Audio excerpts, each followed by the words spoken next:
Women's History Month begins today and concludes on Tuesday, March 31st. Women's History Month has been celebrated every March since it was officially recognized by U.S. Congress in 1987. This date coincides with International Women's Day, which falls on Saturday, March 8th.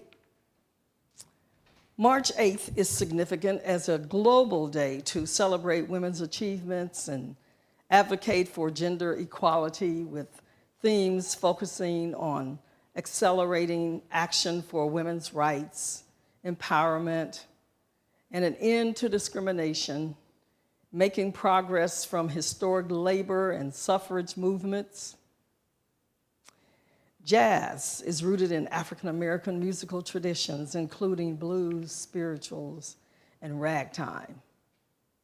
It combines complex harmonies with individual expression, allowing musicians to create music on the spot.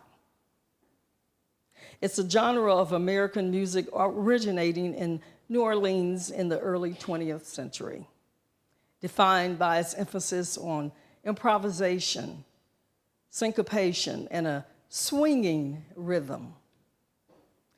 The most eclectic, and it could be argued, inventive of all music genres, jazz has taken many forms through the ages. And unlike other genres, it has been dominated in equal part by men and women. From cafes to theaters to quiet evenings at home, jazz continues to inspire and heavily influence lives. It has been my favorite music genre since listening to my dad's records as a teen. Women have always been vital to jazz, excelling as iconic vocalists like Ella Fitzgerald, Diana Krall, Billie Holiday, Dinah Washington, Peggy Lee, Etta James, and as pioneering instrumentalists such as Candy Dolfer. These ladies with their godly voices can still be heard on radios and Spotify playlists today. Facing challenges in a male-dominated industry, they created strategies for success and overcame sexism and racism to shape the genre. Dubbed the First Lady of Song, Ella Fitzgerald was renowned for her pure tone, impeccable diction, and masterful scat singing with a wide range and horn-like improvisation that made her a legendary jazz vocalist and interpreter of the great American songbook. She won 13 Grammy Awards, sold over 40 million albums, and inspired generations with her precise pitch and emotional depth. The most popular female jazz singer in the United States for more than half a century, her voice was flexible, wide-ranging, accurate, and ageless. She could sing sultry ballads, sweet jazz, she could imitate every instrument in an orchestra, perform it at top venues all over the world and packing them to the hilt. Audiences were as diverse as her vocal range. They were rich and poor, made up of all races, all religions, and all nationalities. On the touring circuit, it was well known that Ella's manager felt very strongly about civil rights and required equal treatment for his musicians, regardless of their color, refusing to accept any type of discrimination in hotels, restaurants, or concert halls, even when they traveled to the Deep South. Once, while in Dallas touring for the Philharmonic, a police squad, irritated by Norma's principles, barged backstage to hassle the performers. They came into Ella's dressing room, where band members, Dizzy Gillespie and Illinois Jacques, were shooting dice, and arrested everyone. Ella later recalled, and I quote, They took us down, and then when we got there, they had the nerve to ask for an autograph. Though his aspect of her life was rarely publicized, Ella had a deep concern for child welfare and frequently made generous donations to organizations for disadvantaged youth. In 1987, President Ronald Reagan awarded Ella the National Medal of Arts. It was one of her most prized moments. Several years later, France followed suit, presenting her with their Commander of Arts and Letters Award.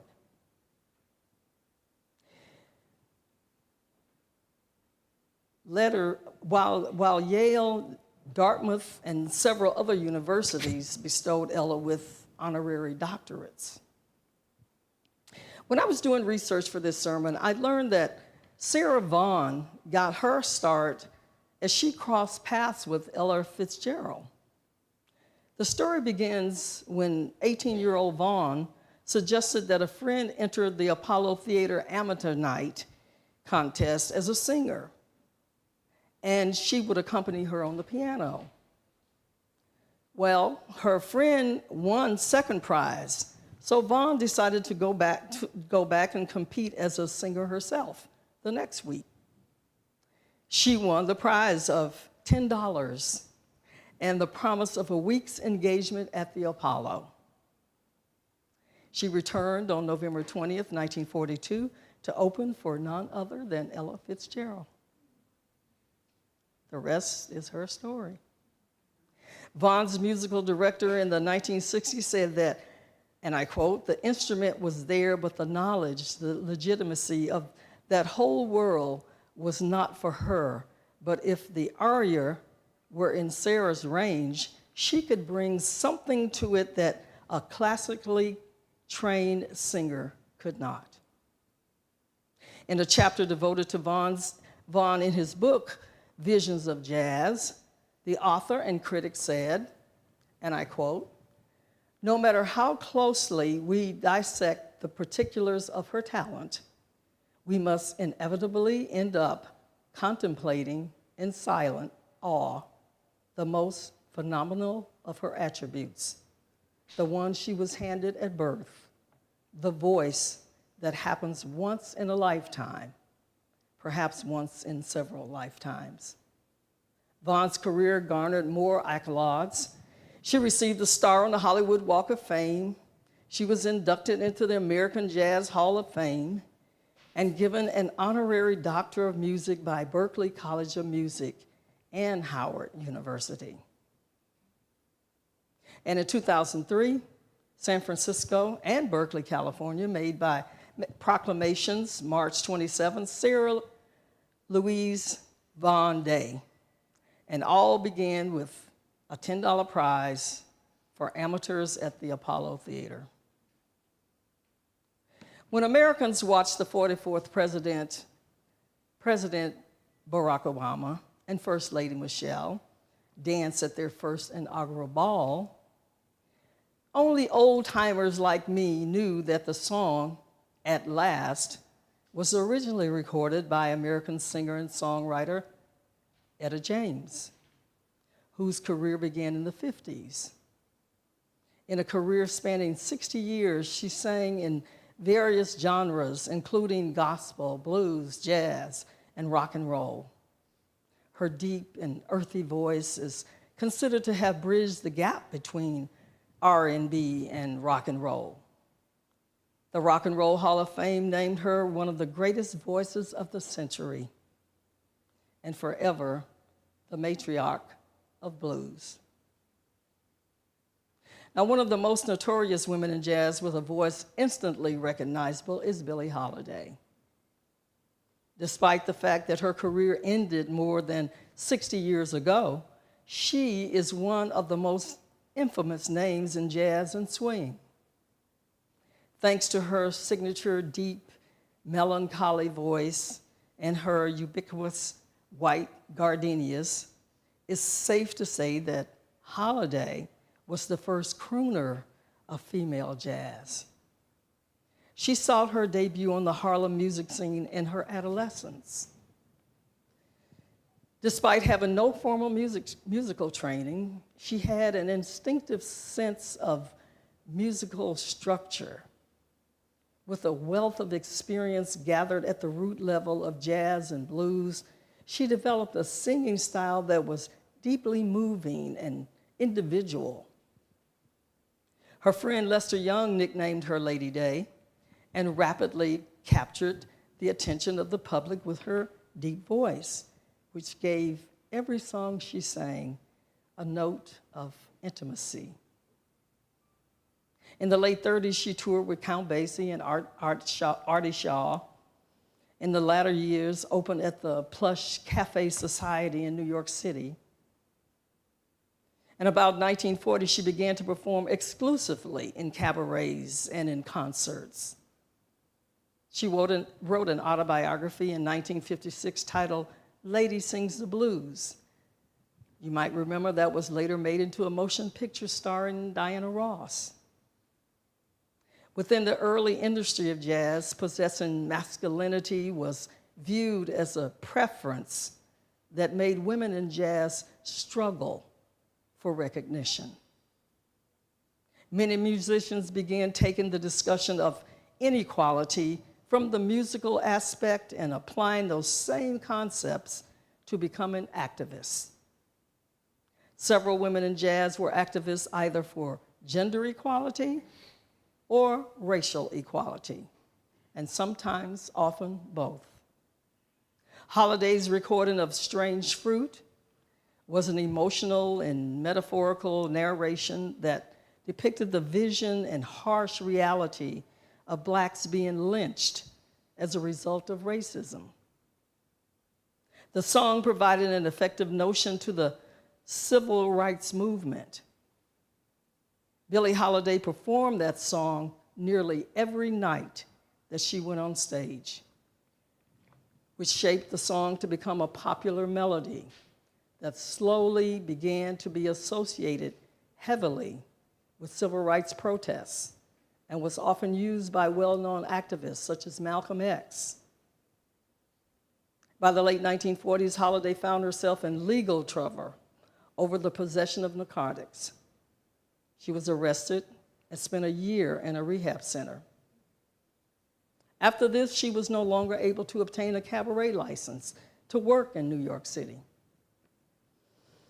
However, ironically, 10 days after her release, she packed Carnegie Hall.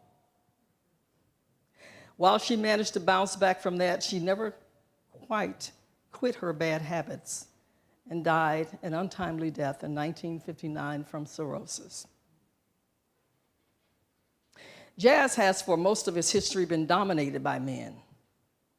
And women musicians have had to struggle to get their voices heard and status recognized.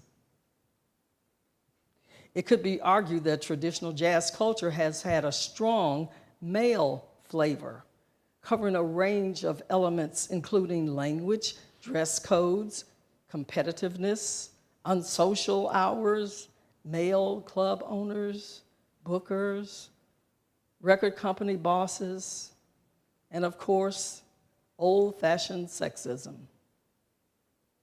Over the last 20 or so years, women jazz musicians have been increasingly successful in challenging male dominance and pushing through the gendered glass ceiling in jazz, not just on the bandstand, but as producers, promoters, and spokespeople for their music. Therefore, many musicians began taking the discussion of inequality from the musical aspect and applying these same concepts to becoming activists. In recent times, women have employed jazz music also for creating movements and awareness about sexism and misogyny within the jazz industry. A group of women called the, and I quote, "We Have a Voice Collective," aims to bring attention and appreciation to the women associated with jazz music, past and present. Besides well-known jazz vocalists such as Ella Fitzgerald, female instrumentalists have been there, pulling their weight since the 1920s. But while these women in jazz didn't necessarily need any accolades for doing their job, perhaps now it's time to celebrate them and the part they played in shaping the music. Nobody can argue the provenance of these women is not equally as glittering as that of their male collaborators. One such instrumentalist is Dutch saxophonist Candy Dolfer. She's known for her work in smooth jazz, funk, and pop. And while rooted in funk and jazz, Dolfer is recognized for a rough, swaggering style on the alto saxophone, and most famously known for her 1989 instrumental hit, Lily Was Here. Her sound is characterized by soulful melodies, infectious grooves, and powerful, often improvised saxophone solos. She's known for her vibrant stage presence. She's quoted as saying, and I quote, "I think one of the reasons why my career has gone so well," she says, "it continues to go well after all these years is because I make this really strange mix of all the music I grew up with, even if it doesn't always make sense." She continues saying, "I'm not afraid to put jazz and R&B and house music into what I'm doing." She says, "For some people, this sounds crazy, but most people just like it." She has released numerous albums and continues to be a prominent figure in the music industry. She also serving as a professor at the Berklee College of Music. Last but not least is Miss Peggy Lee, who gained prominence as a vocalist for the Benny Goodman Orchestra in the early 1940s, which established her in the jazz world and was widely considered a premier jazz and popular music singer renowned for her subtle, intimate vocal style, rhythmic phrasing. She was a crossover artist who became a major pop singer, but her artistic roots, phrasing, and respect from fellow jazz musicians solidly placed her in the jazz tradition. Considered an accomplished jazz vocalist, she recorded numerous jazz-focused albums in addition to her popular music. Respected and honored as a jazz stylist by peers like Duke Ellington and Count Basie, Lee often blended jazz, blues, and pop. Unlike many who went for high-volume belting, she relied on a cool, restrained, and intimate style, often used in minimalist arrangements. Duke Ellington, in reference to her, called her the Queen, and she was considered a top jazz act who, despite crossover pop hits, maintained a jazz-informed, sophisticated persona. Now, these are just a few of the jazz queens who went all in and pushed their ways into the boys' club, making an easier path for today's contemporary artists. I hope this has piqued your interest enough to explore their lives further and seek out more of their music for your listening pleasure.